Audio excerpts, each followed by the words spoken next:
Well, I think the So, still your Intercontinental Champion, Dolph Ziggler. However, Seth Rollins got 3 victories right out of the gate. Yes. So, it went back and forth, as most, Iron Man matches do, ending with a draw. And they announced that Dolph Ziggler won because of the draw. And of course, in true Gorilla Monsoon fashion, right, Kurt Angle. Very good, Ducky. Kurt Angle came out and announced overtime. And then Drew McIntyre showed up and then waffled. Got involved again. Yeah, Seth Rollins, and then that's it. Technically, it was a new match, so he wasn't barred anymore. Oh, I'm not arguing with you. I mean, it's WWE logic, so anything really goes. Seth is so angry. Well, with a name like Seth, right? How could you not be upset? Yeah, I'm still upset. No Ambers. All the time. No, right? I was actually. It would have been nice to see him actually. Have him show up and be the deciding factor in the overtime. Yeah, very nice. Given that McIntyre was kind of a deciding factor in the beginning, in that Dolph got like 3 victories out of that waffling that Rollins got out of McIntyre. Yeah. So yeah, good. I don't know. I really enjoyed this pay-per-view. It was really good. It was. I think solid. If I could, it was better than it deserved to be.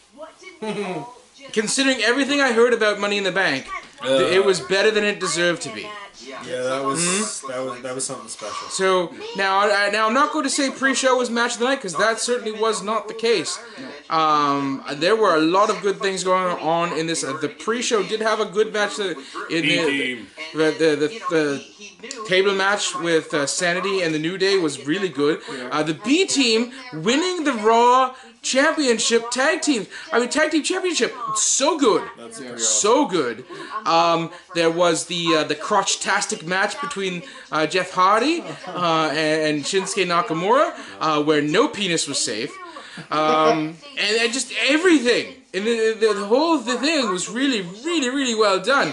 And, of course, Roman Reigns, he was defeated by Bobby Lashley. Bobby Lashley was victorious, see. It was and he was so happy to be there. You got the banana clock on this road. But it was, all in all, great stuff. Great stuff. I really enjoyed the women's matches, both ends. I do feel that... I see what you did there. I do feel that I wasn't even going there, you pervert. I will say that the Oscar one, I was really kind of disappointed how it was. It really was just an excuse to beat the ever-loving hell out of James Ellsworth. Which, in turn, it was good. It was enjoyable, but I feel that they could have done more with the match. Really. Yeah. The only kind of throwaway match of the evening, I gotta say, and it wasn't even Lashley and Roman Reigns, but Finn Balor versus Constable Corbin. Constable, that's what it was just.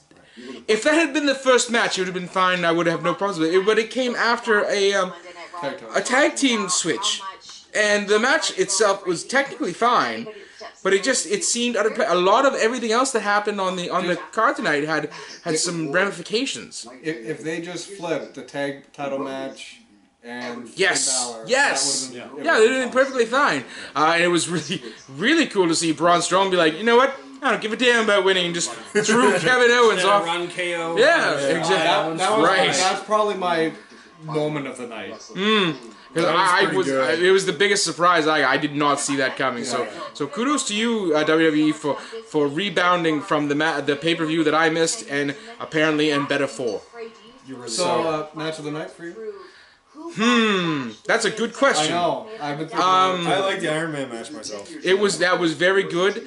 I would have said AJ Rusev had they ended on the calf crusher. Yeah. Because the story and the psychology, the working on the leg, that would have actually wrapped it up. It would have very old school, had a nice feel to it. David and Goliath, all that sort of thing. But I honestly, I'm going. So we gotta get you a hat. Why? You came back to WWE and hit that. Oh, I see. I used to have a top hat. I don't know what happened to it. I missed that. It was a nice top hat. It was very, very stylish. Although for match of the evening, I don't know. It's tough. I know. It's a hard one, I will say that. Although just for the surprise factor and the feel-good portion of it, I am going to have to say, and I hate to say it because it's the curtain jerker, but the B team winning and becoming the Raw Tag Team Champions was a feel-good moment. That They're they did. partying out back. Yes, and those. All kidding aside, those two chaps deserve something. Agreed. They've been working so hard and been overlooked so often that Bo Dallas and Curtis Axel are getting something. I feel really good for them, and I'm super happy to see them as the champions. I am not taking away anything else from the match. This is not one of those situations where we're like, well, I guess the match of the night was on the pre-show. This one was really, really good. I think they did a great job. As far as a B-listing pay-per-view, they did a fantastic job. Everything was really good. I enjoyed it. It had a good flow to it. glowing review from me on this one. So next is SummerSlam, right? Yes.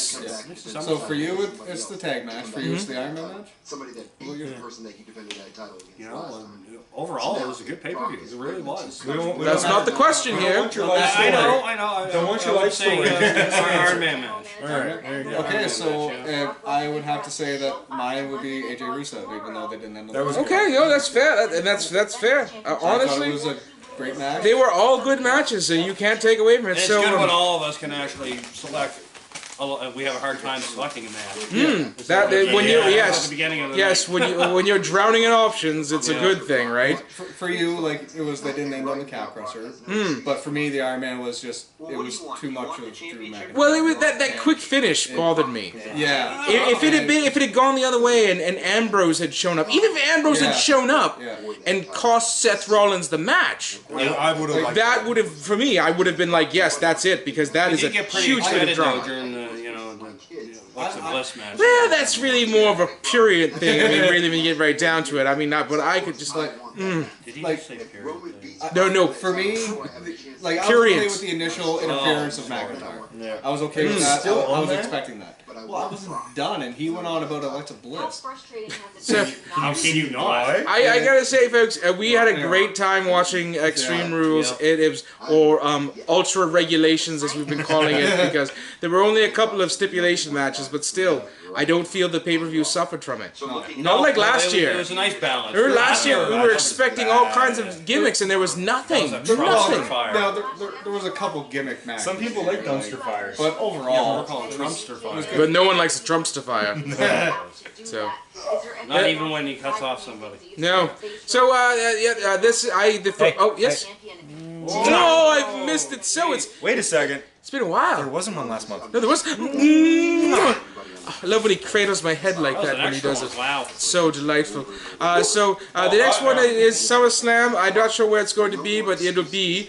And I have for Sean and Steve and Malco and the kitty cat over here. I am Montrose Merkington III, Esquire, from Bananashire upon Hampton in the great country of England.